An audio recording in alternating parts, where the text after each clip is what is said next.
la idea es un poco reflexionar sobre nosotros como investigadores. A alguna gente le gusta la palabra científicos, a mí no me gusta, me da un poco de vergüenza decir soy un científico. Pero nosotros como investigadores también somos trabajadores y también tenemos una función social que cumplir en la sociedad, ¿no? Entonces es interesante a veces pensar en ese aspecto, un poco el aspecto de servicio de lo que damos, cómo la sociedad valora o no valora lo que hacemos, qué aporte realmente le hacemos o le hace la ciencia a la sociedad, ¿no? Que muchas veces decimos, sí, la ciencia es muy importante, bueno, ahora con todo esto que ha pasado es más notorio el valor de la ciencia, pero otras veces no es tan claro, ¿no? Entonces está bueno reflexionar un poco sobre esas cosas. A mí me gustan mucho los diagramas, entonces, como una forma de mencionar algunas de las cosas que me gustaría conversar con ustedes hoy, hice ese que está ahí, que es todo lo que gira alrededor del interés por la ciencia, ¿no? Y lo que a veces entra en conflicto con ella. Me parece que hay un taladro en algún lado.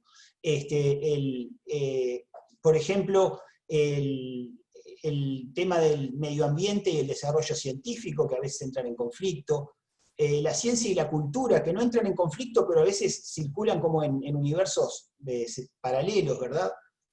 El éxito de la ciencia y el éxito de la magia, que viene de muy atrás como dos fuerzas que un poquito, algunas veces estuvieron juntas y después se volvieron en competidores.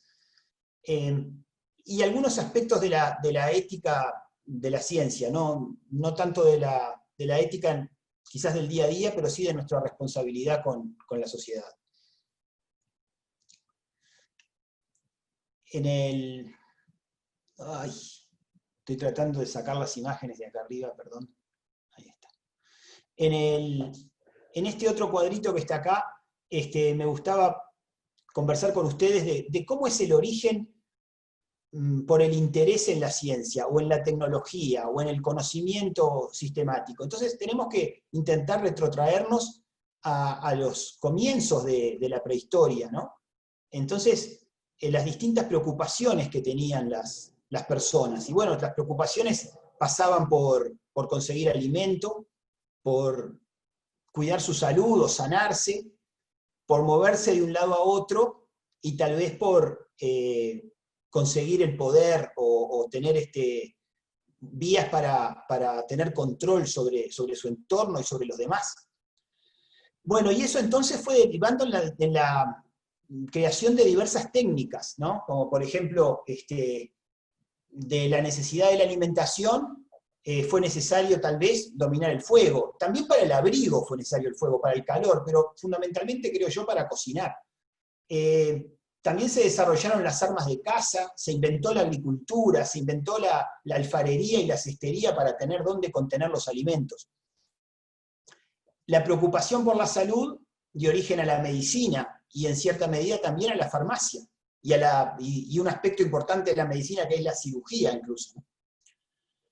La necesidad de trasladarse dio paso al invento más famoso de la humanidad, además del fuego, que es la rueda, pero también a la domesticación de animales y al desarrollo de otras estrategias para el traslado, como son el dominio del ámbito acuático, ¿no? Como el remo y la vela. Y finalmente, en la lucha por el poder, las armas de caza se transformaron en armas bélicas. Empezó a ser importante el conocimiento para tener poder, y uno de los conocimientos más importantes era la predicción del clima. Entonces, el tener cierta capacidad de predicción climática tenía mucho que ver con el poder. Y por supuesto tenía mucho que ver con el poder ser capaz de saber cuántos bienes uno tiene y cómo comerciarlos y cómo intercambiarlos y cómo cobrar impuestos. Entonces eso dio lugar a la economía. Esas cosas no son necesariamente ciencias, son saberes, disciplinas, pero de alguna manera cada una de ellas está asociada a alguna ciencia y alguna ciencia fundamental. Por ejemplo, el fuego es en buena medida química, no solo química, pero es en buena medida química. Las armas de caza de alguna manera nos vinculan con la física, en el movimiento y con el comportamiento de los animales. La agricultura da lugar a las ciencias agrarias. La alfarería y la cestería se apoyan muchísimo en la botánica y en la química. La medicina en las ciencias biológicas. El transporte, los medios de transporte en la física fundamentalmente, y así, ¿verdad? Muy importante es que la predicción climática tiene mucho que ver con la astronomía, con la meteorología y con la astronomía. Y bueno, por supuesto que la necesidad de contar pepitas de oro o pieles de animales fue llevando a la necesidad de tener números y así a las matemáticas. Entonces, de alguna manera, las ciencias básicas, ¿de dónde salen? Salen de la necesidad de solucionar problemas reales de la gente. Hoy en día está muy en boga, hoy les dije más temprano que algunas de las cosas que podíamos hablar iban a ser polémicas, entonces acaba una. Hoy en día está muy en boga hablar de la ciencia guiada por la curiosidad. Es una especie de eufemismo para referirse a las ciencias básicas, como diciendo, la ciencia que no sirve para mucho, pero que satisface la curiosidad de los investigadores, ¿no? A mí no me gusta demasiado eso de la ciencia guiada por la curiosidad. Yo creo que todos hacemos ciencia porque nos parece útil, ¿no? Para una cosa u otra. Pero me parece interesante ver que las ciencias básicas surgieron justamente a partir de las necesidades fundamentales que tenían las personas. Y eso entonces dio origen a esas ciencias, y esas ciencias se desarrollaron y devolvieron mejores soluciones a la necesidad que las planteó. Por ejemplo, ni que hablar, la medicina es un ejemplo clarísimo, pero piensa en las armas de caza. Bueno, empezamos teniendo un palo y unas piedras para tirar. En la medida de que eso nos fue ayudando a entender el movimiento de los proyectiles, devolvimos flechas, ¿verdad? Y en la medida de que empezamos a saber cómo los animales se comportaban, cómo se reproducen, qué los hacía vivir, dónde se juntan, y todo eso nos dio la zoología y nos devolvió mejores técnicas de caza. Entonces, bueno, mi postura en este aspecto es que las ciencias básicas se apoyan en las necesidades y también aportan a la devolución de las necesidades de la gente.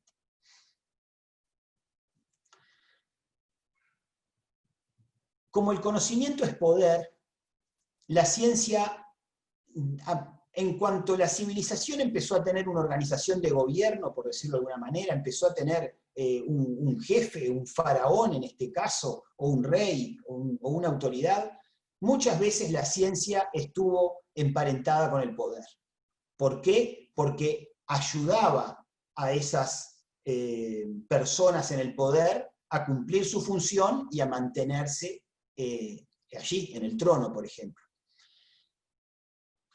Y en la mezcla con esas cosas surgen dos otras actividades humanas importantes, que son la magia y la religión, ¿no?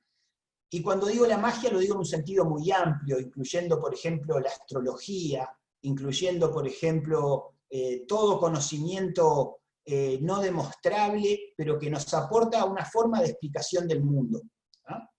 La religión también es una forma de acceso al conocimiento que no está basado tanto en la razón, sino más bien en la fe, pero que, a diferencia de la magia, tiene como una organización más amplia y además pretende explicar el mundo en una forma un poco más seria, ¿no?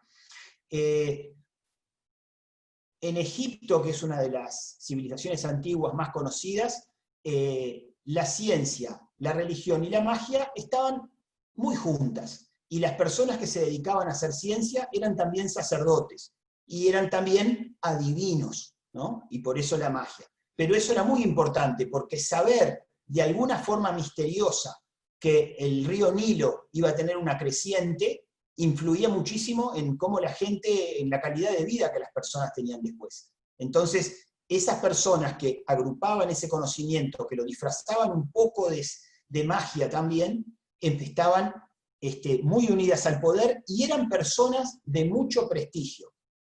No de mucho prestigio con la población, de repente la opinión de la población no importaba tanto, pero eran de mucho prestigio para el faraón, para los reyes, para los dueños del poder. Entonces ocupaban un lugar importante en la sociedad.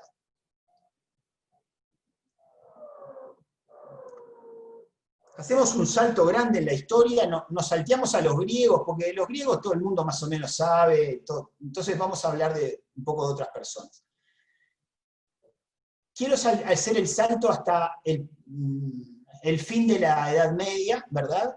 Donde la ciencia y la religión entraron en violento conflicto, aparentemente, ¿no? Y tenemos dos ejemplos muy famosos de eso, que son el caso de Galileo y el caso un poco menos conocido de Giordano Bruno, que fueron investigadores científicos, fundamentalmente Galileo. Giordano Bruno todavía tenía un poquito de mezcla de la magia y la ciencia en sus saberes, pero se enfrentaron a la Iglesia, ¿verdad? Y Galileo, bueno, tuvo que retractarse de sus teorías, como todos sabemos. Giordano Bruno había ido un poco más allá, no se quiso retractar y terminó muriendo en la hoguera, ¿verdad? Por hereje, porque, entre otras cosas, defendía las teorías heliocéntricas de Copérnico y también otras más.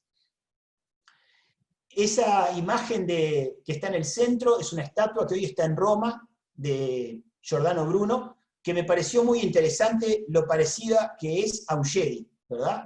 Casi le diría que es el emperador Palpatine, el que está inspirado en esta estatua de Giordano Bruno que está allí en Roma. Pero esa imagen un poco maléfica que tiene en realidad contrasta con el tipo de persona que aparentemente era. Pero era una persona arrogante, no le gustaba demasiado, no tenía mucha paciencia con quien no estaba de acuerdo con sus teorías o con quien no las entendía. Más bien se burlaba de esa gente, y eso le costó mucho cuando la Inquisición lo atrapó y lo llevó a juicio. Galileo era un tipo un poco más de buscar una salida un poco más fácil, le importaba más explicar y entender sus teorías, y estuvo mucho tiempo conversando con las autoridades de la Inquisición, tratando de hacerles ver que sus ideas no eran en realidad heréticas ni iban contra la religión. Pero tampoco tuvo oportunidad no pudo convencerlos, pero por lo menos zafó del destino de Giordano. Es interesante lo que les comento acá, y es que para la gente común esta polémica no existía. La educación científica era un tema de eruditos. Discutía Galileo, un investigador, uno de los más grandes de la historia, y discutía con gente de la Iglesia que era también muy erudita, y que había estudiado mucho. Y no es que estuvieran en contra de las teorías de Galileo per se, sino que la Iglesia había aprobado las teorías geocéntricas de Ptolomeo de muchos siglos atrás, y no quería no entendían que esas teorías fueran a ser cuestionadas. Era de última una polémica académica, por decirlo de alguna manera, ¿tá? Donde se mezclaban temas de poder, temas de confrontación de modelos, etc. Pero era en definitiva un tema de eruditos. La población no participaba de esas discusiones. La ciencia estaba muy lejos de la gente.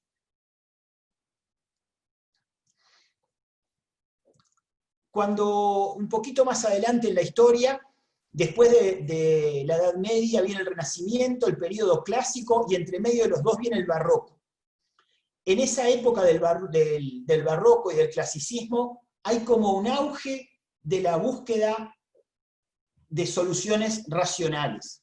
Hay una enorme creencia, se empieza cada vez más a decir, queremos pruebas, ya no nos alcanza solamente esto es así porque está en la Biblia o porque alguien lo dijo. No, la gente quería cada vez más pruebas, verificaciones. Ese cuadro de Caravaggio que representa a Tomás cuando no quiere verificar que Cristo efectivamente murió en la cruz, entonces quiere tocar las heridas de Cristo, ¿no?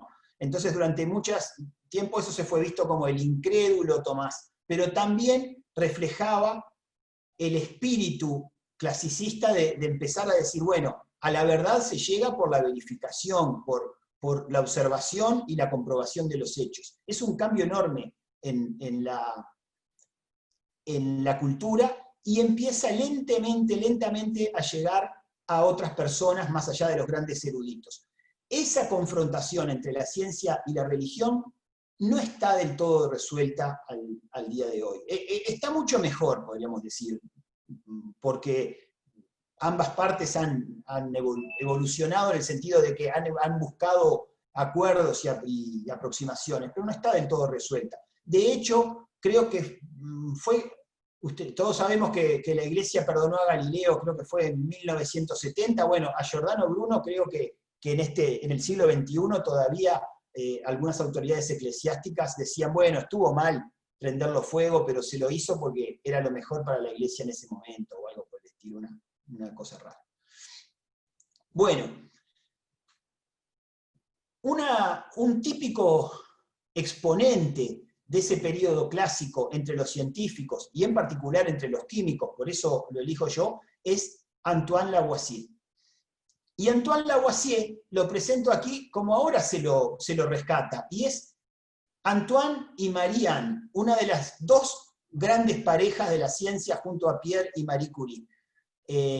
Marie-Anne Lavoisier era una mujer muy inteligente y una investigadora, trabajaba día a día con Lavoisier, que le tenía una gran admiración. Se dice que en esa pintura que está allí, él está mirando a Marie-Anne un poco embelesado porque es su esposa, por su belleza, pero también admirado de su inteligencia. ¿Ah? Lavoisier y Marie-Anne hicieron una transformación gigantesca de la química. De hecho, de alguna manera inventaron la química, porque la sacaron de ser alquimia para transformarla en una ciencia basada en números y basada en evidencia. ¿Ah?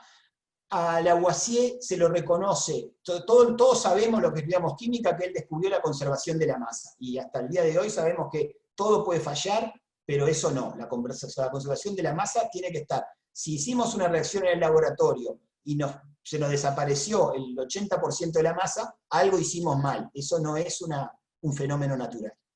Muy bien, eso hizo, pero también es muy interesante que ellos descubrieron el método científico, la forma de estudiar la química haciendo medidas, haciendo observaciones, haciendo conclusiones que sean verificables por los demás y no solamente cosas oscuras.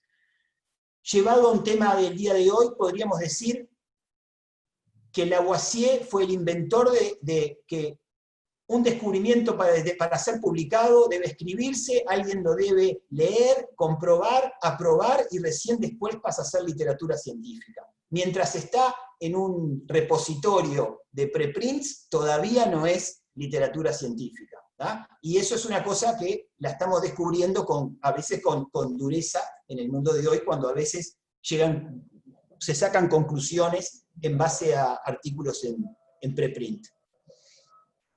Bueno, otras cosas interesantísimas que aportaron ellos es que refutaron la teoría del flogisto, ¿verdad? Que tenía muchísimos años y que básicamente le dieron al oxígeno el lugar que tiene hoy en el reconocimiento de las personas. El hecho de que la respiración y la combustión son lo mismo, un concepto que es fantástico, ¿no? Que el carbón y el diamante son la misma sustancia, eso es no hay persona que cuando se entera de eso no se queda asombrada, ¿no? Y eso es un aporte de Antoine y Marie-Anne a la ciencia. Bueno, y además, muy interesante, y por eso lo menciono, esta gente estuvo muy preocupada por las aplicaciones sociales de la ciencia y la tecnología, en la iluminación de París, en la creación de acueductos, en la fabricación de pólvora, que nos puede parecer bien o mal, pero que era un aporte a la civilización. Y también en la educación científica, porque ellos promovían el conocimiento y la enseñanza. Todo eso era fantástico. Lamentablemente, Lavoisier no termina su vida demasiado bien, porque se ve envuelto en los grandes líos de la Revolución Francesa. Él había estado cerca del poder, ahora el poder cambia de manos, y si bien él había sido generalmente un defensor de las clases más humildes, una persona que había buscado aplicar sus conocimientos para mejorar la vida de la gente, trabajó durante muchos años en una agencia de recaudación de impuestos del rey, y eso, más algunos amigos políticos, le costó su cabeza, ¿no? La frase esa, la república no precisa científicos ni químicos, la República no precisa científicos ni químicos, no se puede detener la acción de la justicia. Eso supuestamente lo dijo el verdugo o el juez cuando decretó la pena de muerte para Lavoisier.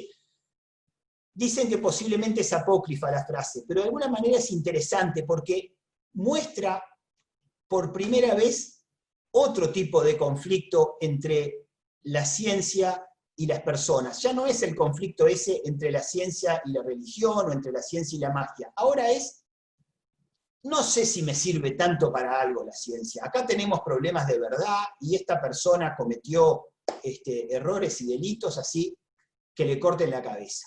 ¿Ah? Esto está muy, muy interesante y muy lindo explicado en ese video que se ve ahí abajo de una serie que les recomiendo. ¿Tá? Es una gente que hace muy buena divulgación científica.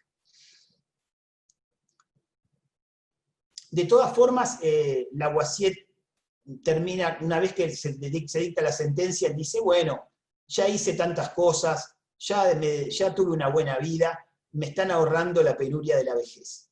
Impresionante, hay que tener esa calma frente a la pena de muerte. Bueno, y todavía dando otro salto de un siglo, tenemos a Louis Pasteur.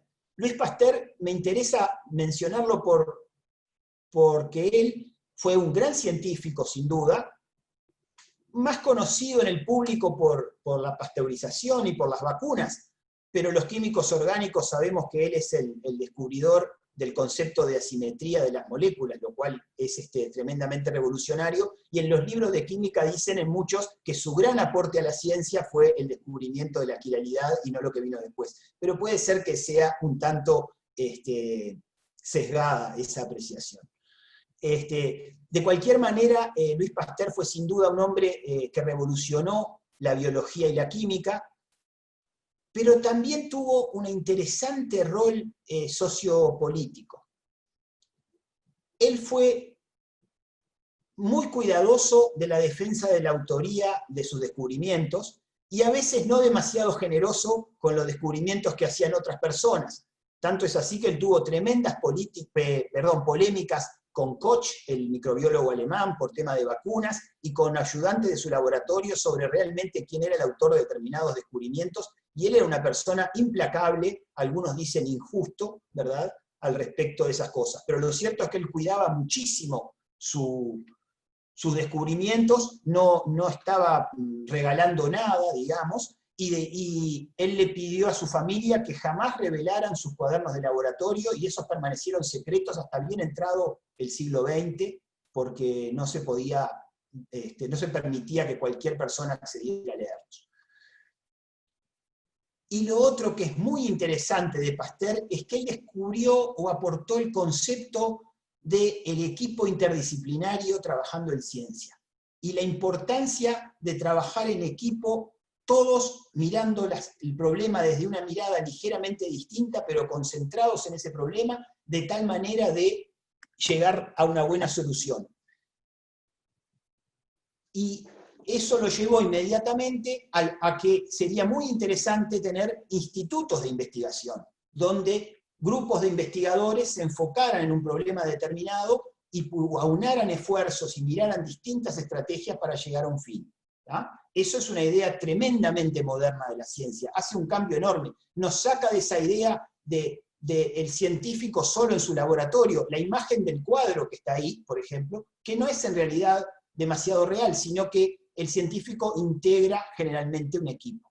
Y también llevó a la creación del concepto de los institutos Pasteur, ¿verdad? Que fue muy exitoso en el mundo, están como en más de 30 países, creo, uno de ellos en Uruguay, y son una herramienta válida para acelerar el descubrimiento científico.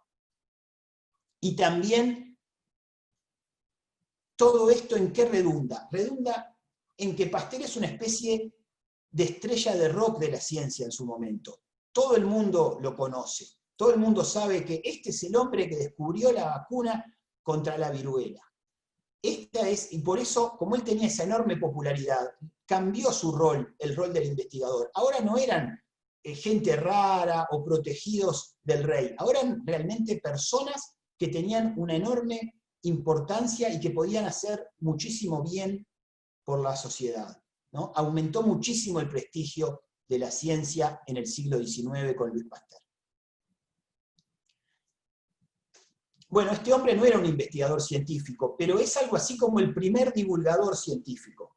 Y es un típico producto de esa cultura del siglo XIX que también había, ya sea generado a Pasteur o generado por Pasteur.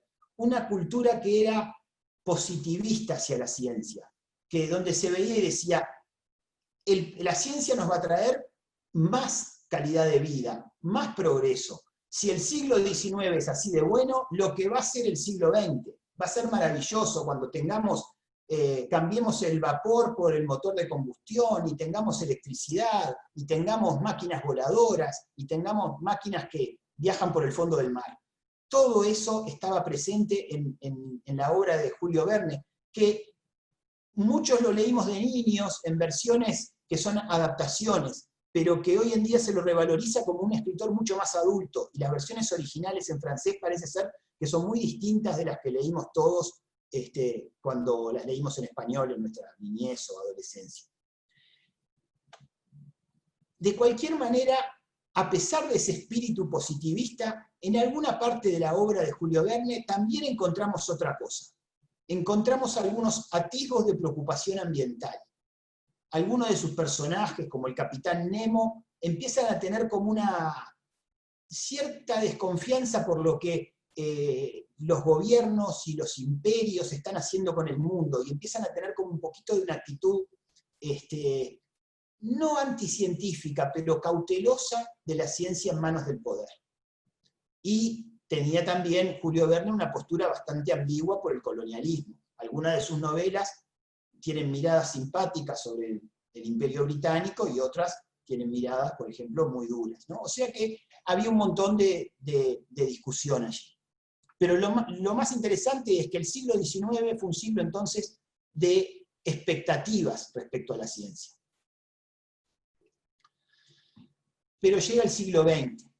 Llega el siglo XX y efectivamente el progreso, la tecnología y la ciencia nos traen un montón de cosas. Aumento de la esperanza de vida, aumento del consumo, ahora hay mucho más gente capaz de consumir, aumento de la alfabetización, hay una mayor movilidad social. Podemos pensar que todavía hoy en día generalmente quien nace pobre no se hace muy rico, pero hay algunas personas que sí, eso no pasaba nunca. Hay un aumento en las migraciones, y hay todo un fenómeno de conectividad y de aceleramiento de esa conectividad que hoy denominamos globalización. ¿Ah? La conectividad ya existía desde muchísimos siglos antes, pero la velocidad de la conectividad es lo que transforma esa en lo que hoy llamamos globalización. Junto con estas cosas buenas, ¿qué tenemos? Un crecimiento acelerado de la población, ¿verdad? Hoy estamos acercándonos a los 8.000 millones de personas en el mundo. Tenemos guerras de una dimensión que jamás habían existido, o por lo menos con una cantidad de muertos y de destrucción como jamás había existido. Tenemos contaminación ambiental, tenemos pérdida de diversidad biológica, y tenemos las mayores pandemias de la historia. ¿Ah? ¿Alguien puede argumentar si la peste negra fue una pandemia tan grande como estas? Nadie sabe exactamente cuántas personas murieron por la peste bubónica, pero ciertamente no afectó una parte de la Tierra tan grande como han afectado las pandemias del siglo XX y XXI. ¿Ah? Cuando digo gripe, genéricamente es fundamentalmente la gripe de 1918, pero también la del 57 y la del 2009. Entonces, fundamentalmente a partir de mediados de siglo, pero incluso antes, esa visión positivista de la ciencia empieza a dar lugar a una de mucha más desconfianza en los resultados que nos puede dar. ¿Tá? La ciencia y la tecnología empiezan a ser como el aprendiz de brujo. Te metiste con cosas que no podés ahora controlar. Fundamentalmente derivado del holocausto nuclear y esas cosas, pero también porque la medicina prometió mucho, pero hay enfermedades con las que no puede, o no pudo hasta ahora. Porque se hizo la revolución en la producción de alimentos, pero seguimos teniendo gente que pasa hambre, y seguimos teniendo, y además esa revolución tuvo un costo ambiental enorme. tenemos una gran cantidad de armas, y el deterioro ambiental ahora empieza a causar problemas globales. Globales, porque problemas locales venía causando hace mucho tiempo, ¿tá? Pero ahora los problemas son globales. La ciencia entonces es mucho menos atractiva y la imagen del investigador empieza a deteriorarse. Esos cuadros tan bonitos donde veíamos a los investigadores como héroes, por ejemplo, ¿verdad? Empiezan a cambiarse por estas imágenes de películas donde los investigadores están allí en algún lugar en el límite entre la locura y la maldad, o a veces con buenas intenciones que los llevan a la locura y la maldad. Pero empiezan a ser personas raras, empieza a ser poco atractivo como modelo el ser un investigador científico. La pseudociencia, en cambio, empieza como a crecer. La gente empieza a tener una confianza en la magia y en los conocimientos de dudosa validez sistemática, que uno diría, nosotros como investigadores decimos, ¿cómo la gente puede creer en un enema de café? Pero sin embargo hay personas que creen en eso, que pagan por eso, ¿tá? Y sin embargo van a desconfiar de tomar un ibuprofeno para el dolor de espalda, pero capaz que sí confían en el enema de café. Entonces, ¿eso qué es lo que nos está diciendo? Más que decir qué barbaridad y cerrarnos del mundo, que tenemos graves problemas de comunicación y que no estamos dándole soluciones suficientes a la gente, porque la gente entonces recurre a otras cosas. Esta es una foto que a mí me encanta porque es de Montevideo, ¿tá? Y que siempre la muestro en muchos lados, y es cómo alguien está dispuesto a pagar un poco más porque le digan que no hay químicos en el producto que compra, ¿tá? O en el servicio que se le brinda. Y para colmo de males, como en español no tenemos la diferencia que existe en inglés entre chemist y chemical, cuando nos dicen que un producto es sin químicos, quiere decir no solamente que no tiene productos químicos, lo que ya de por sí es absurdo, sino también quiere decir que ningún químico, una de esas personas raras que andan con cosas contaminantes, puso sus manos sobre este producto. ¿Ah? Entonces, es eso otra vez que habla de nuestro pésimo problema de comunicación. Tenemos 1000 ejemplos de esos, algunos son hasta divertidos, como este, por ejemplo, que dice, para mantener los químicos fuera de nuestro cuerpo, y el producto que nos muestra 5 frascos que claramente sabemos que son frascos de sustancias de laboratorio, pero puesto así en un frasquito antiguo y al lado de la plantita, no es un químico, es una cosa pura y beneficiosa para la salud. ¿Ah? Es terrible eso, si lo pensamos bien es terrible. Bueno, no me quiero alargar demasiado, pero son tremendas las cosas. Esto dice, así se llama el blog, aprende a vivir sin química, y el punto 2 dice, elogia el uso del bicarbonato, porque el bicarbonato no es una sustancia química, vaya a saber qué es, pero es algo natural, que lo ponemos en las tortas, ¿tá? Disuelve la suciedad y es antigrasa. Y dice un montón de cosas equivocadas, ¿no? Pero bueno, de cualquier manera. El aceite de oliva mezclado con té y limón y yo qué sé. Bueno, pero entonces yo veo eso y me indigno, pero en realidad lo que debemos pensar es, qué mal estamos haciendo las cosas, que hay tanto espacio para esto, qué mal nos comunicamos.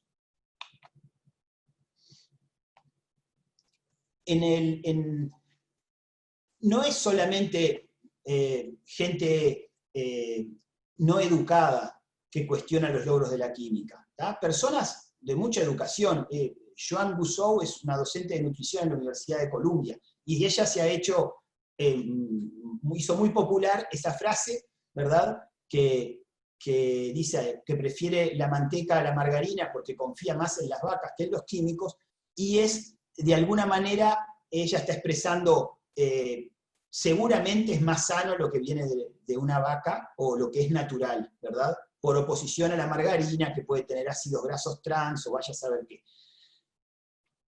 Pero eso no es así, no es así. Es probable que esté equivocado, que la manteca haga más daño que la margarina, pero fundamentalmente lo que es tremendo es que no logramos transmitir que incorporarle tecnología a un producto lo mejora. Parece que incorporarle la tecnología lo empeora. ¿no? Igual, algo de razón hay con esto, porque si nosotros en Montevideo vamos a la Rambla y vemos la isla de las gaviotas y su bandada de gaviotas cocineras que están volando allí durante casi todo el día, los podemos ver en la mañana que se van y en la tarde que vuelven, y se van a Malvin Norte a comer en la usina de la basura, comen allí durante todo el día y vuelven al atardecer a la isla, ¿no? Entonces, sin duda que nuestra civilización tecnológica y que nos da muchos bienes de consumo, alguna cosa mal está haciendo que tenemos situaciones como esta. Voy un poco lento, Lorena, no sé cómo vamos de tiempo, me apuro un poco. Está bien en tiempo. Está. Este es un par de slides que yo los muestro a veces en la clase de Química Verde, que es sobre este señor que se llama Hans Jonas, o Jonas, que es un filósofo alemán, fallecido a fines del siglo pasado, y que él escribió un libro sobre la ética de la sustentabilidad, ¿no?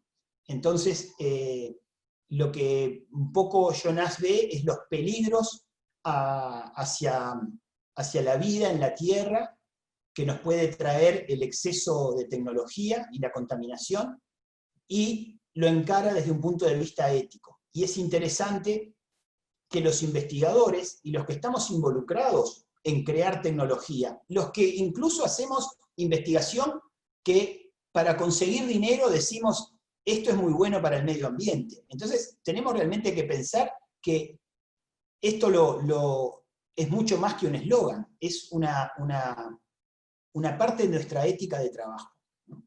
También es interesante que lo que dice Hans Jonas es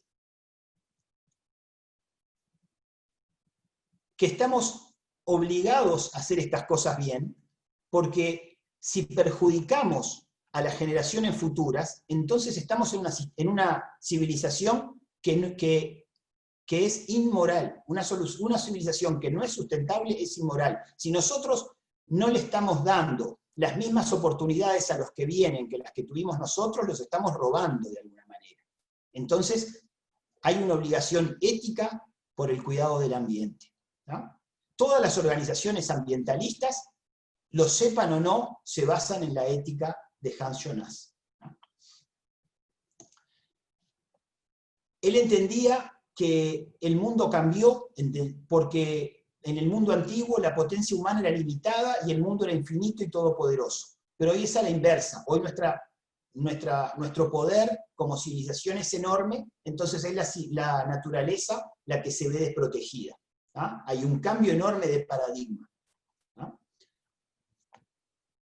Entonces, otra vez, Jonas de alguna manera se refiere a la fábula del aprendiz de brujo. La ciencia nos está llevando a la catástrofe. La tecnología y el sobreuso de los recursos de la Tierra nos llevan al desastre. Entonces, dice él, hay que abstenerse, hay que volver atrás, hay que parar. Y eso es muchas veces también el mensaje de las organizaciones ambientalistas.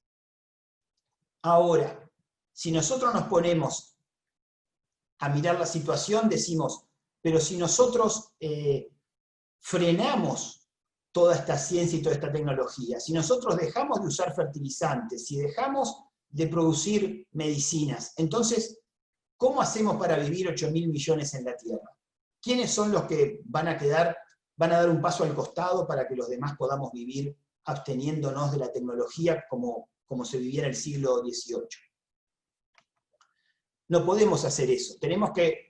No podemos renunciar a la tecnología y dejar que eso nos lleve a una catástrofe, ¿no? Tenemos que hacer mejor ciencia. Tenemos que poner esta ética ambiental en lo que hacemos y pensar que no lo hacemos solamente porque nos va a ser una buena idea para empezar una nueva empresa cuando terminemos el doctorado. Para eso también. Pero además tenemos que pensar que lo hacemos porque estamos ayudando a la humanidad a encontrar un camino de sustentabilidad.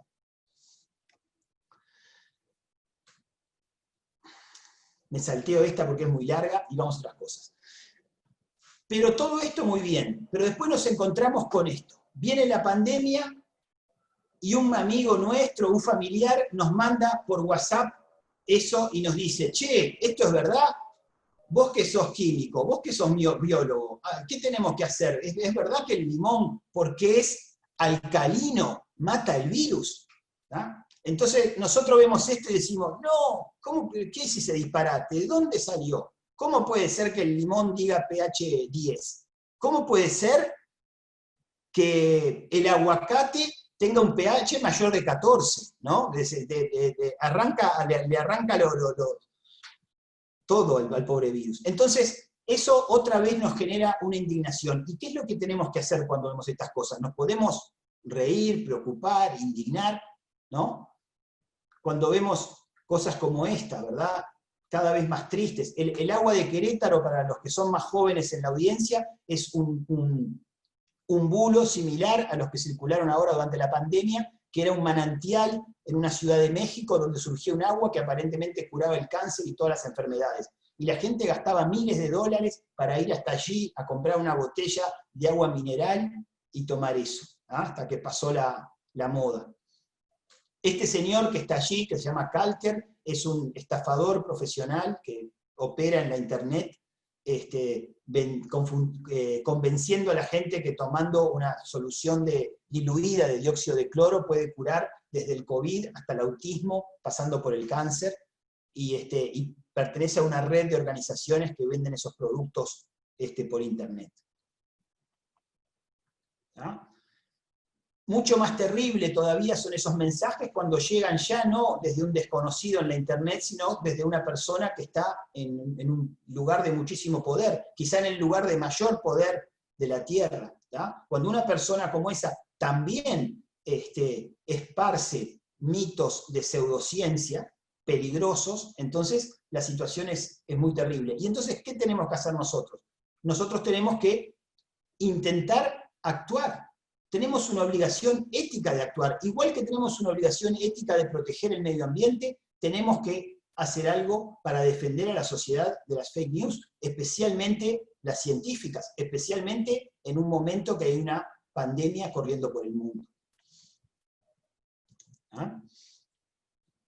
Tenemos una especie de compromiso con la comunicación científica. Tenemos que incorporar la comunicación científica como parte de nuestra actividad de ciencia.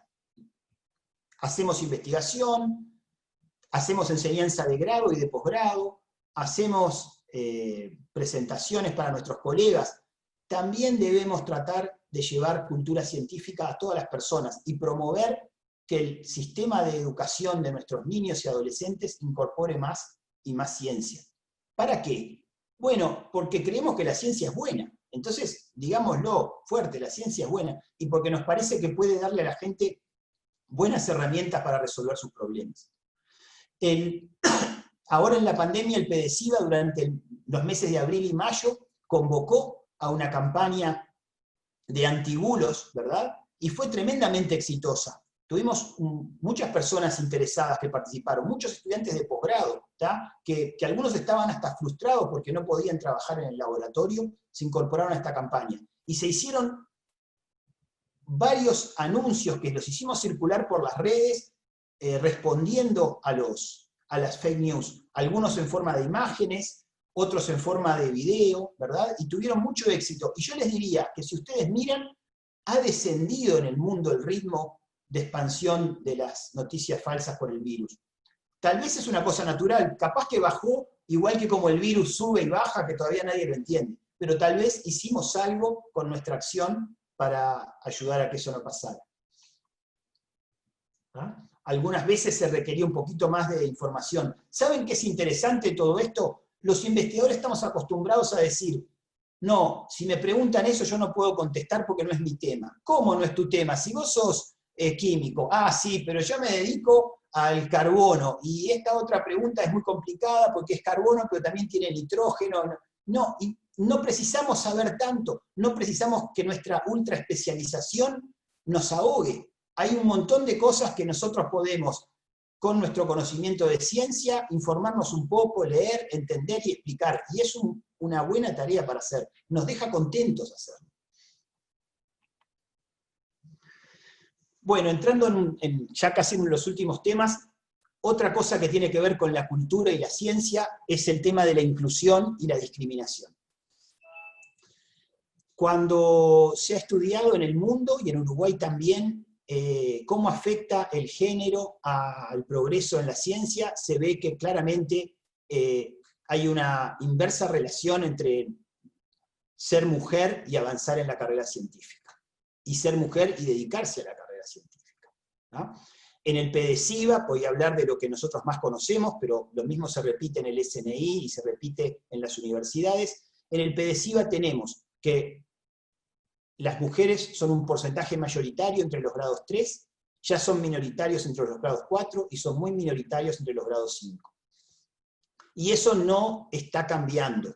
Yo al principio dije, bueno, eso refleja que en PDCIVA tenemos un montón de gente veterana que está en los cargos más altos, pero todas estas mujeres más jóvenes que están ahora como grado 3, dentro de unos años van a ser grado 5. Y sin embargo, si hacemos otra gráfica que incluye la distribución por edades del PDCIVA, vemos que lamentablemente no es así. Si bien tenemos un poquito más de mujeres en algunos segmentos etarios, ya tenemos mujeres en toda la distribución del PDCIVA. Son menos porque son mujeres, no son menos porque sean más jóvenes, ¿no? Entonces, este es un problema que tenemos que atender y que también es cultural, también está inmerso en la cultura de nuestra sociedad. Y como es un tema de justicia o injusticia, hay que actuar, tenemos una obligación ética de hacer algo al respecto. El fenómeno es multicausal, hay muchas causas respecto a esto, el techo de cristal y otras más. Pero una cosa que tiene mucho que ver es el tema de promover el interés de las niñas y las adolescentes en la ciencia, ¿tá? Y también de los niños, porque no vamos a dejar de estimular el interés de los niños, pero particularmente el de las niñas, ¿tá? Y para eso el PDCIVA se involucró en 3 proyectos. El año pasado, uno que se llama Ciencia Joven, que se hizo con ANEP, Zambullite en la Ciencia, que es en realidad una iniciativa de la UDELAR, pero que el PDCIVA se sumó inmediatamente, y Científica por un Día, que es un proyecto que el PDCIVA organizó, que tendría que haber tenido lugar en este semestre, pero que la pandemia nos lo ha obligado a diferir para el semestre próximo, ¿tá? Estos son actividades muy exitosas. Los números de Ciencia Joven que nos los pasó ANEP son fantásticos. La cantidad de niños que participaron, lo buenísimas que son las evaluaciones, lo bien que le hizo a esas personas. No solamente para ver si querían ser investigadores en el futuro, de repente para entender mejor cómo es la vida de un investigador, para ver al investigador como otra profesión, para saber que es importante poder entender la etiqueta que nos dice la composición de un alimento. Todos estos programas, ¿verdad?, son una actividad nueva, en la cual es muy importante que todos los investigadores, estudiantes e investigadores ya formados, nos embarquemos y apoyemos, porque es una tarea social que tenemos que hacer. Bueno, y para terminar, quería hablar un poquito nomás de la ciencia y la cultura, o la ciencia y el arte en Uruguay. Solamente un par de slides. A pesar de que Uruguay es la cuna del constructivismo de Joaquín Torres García, y podríamos decir que es una de las escuelas artísticas que más tiene de ciencia y de matemática incorporada dentro, a pesar de que tenemos uno de nuestros más famosos pintores, que es Pedro Figari, que tenía una obsesión por la simetría y que la expresaba en cada uno no sé, pero en muchísimos de sus cuadros, y ese que está ahí es un ejemplo muy claro, ¿verdad?, donde tenemos un eje de simetría bilateral izquierda-derecha marcadísimo. A pesar de todo eso, la ciencia y el arte en Uruguay corren bastante separados. Hay algo en nuestro sistema educativo que los mantiene por carriles distintos. Si te gusta artístico, te gusta artístico. Y si te gusta ingeniería y biológico, te gusta ingeniería y biológico y sos un queso para la otra actividad. Eso es algo que no tendría por qué ser así. La cultura y el arte nos enriquecen, entonces todos deberíamos hacer nuestro aporte en ese sentido, ¿tá? Desde hace ya unos cuantos años, creo que desde 2008, pero no estoy seguro, los físicos ponen cada año un concurso de fotografía que se llama Fotofísica, en el que pueden participar físicos, pero no solo físicos, y que es muy interesante. Tiene categorías escolar, joven y general. Es una actividad apoyada por las universidades de la República y la ORT, y también por el PDCIGA, y yo les recomiendo a ustedes y a sus hijos, sobrinos, hermanos, que se acerquen, miren el blog, porque hay fotos buenísimas, ¿tá? Ahí tenemos en todas las categorías. ¿tá? La que se ve en el monitor más a la derecha es un aporte de mi buen amigo Enrique Pandolfi, ¿tá? Que tiene también el hobby de la fotografía. Y esto va permeando la sociedad, y con estas ya termino, porque esto es una propuesta que hizo una profesora de física de bachillerato, convocó ahora durante la pandemia a quien mandaba la foto más artística que explicara la difracción de la luz. ¿tá? Y esta es una de las fotos que se mandó, que me pareció a mí sensacional, donde se ve el rayo del láser desviado por una solución concentrada de azúcar, me parece que es. Y a su vez también se ve que parte del rayo se refleja. Y esto, que es para cerrar, me dijeron que no hay que cerrar más las charlas con una cosa que diga gracias, sino con algún pensamiento. Entonces, ¿por qué no voy a hacerle caso? Me pareció interesante. Y miren lo que es esto. La frase de arriba es mía, no es una cita, es una frase que a mí me gusta siempre decir, porque me parece que es interesante vernos de esa manera, ¿no? Que no somos mucho más que eso, que una entidad supramolecular. La foto que hay abajo es la foto que PowerPoint me sugirió a partir del texto que yo había escrito. Si no les da miedo la inteligencia artificial, yo creo que hay que pensarlo 2 veces, porque a mí me dejó bastante asustado. Bueno, nada más, ahora sí, gracias entonces por escucharme, y podemos ahora sí conversar un poco, porque nadie hizo ninguna pregunta.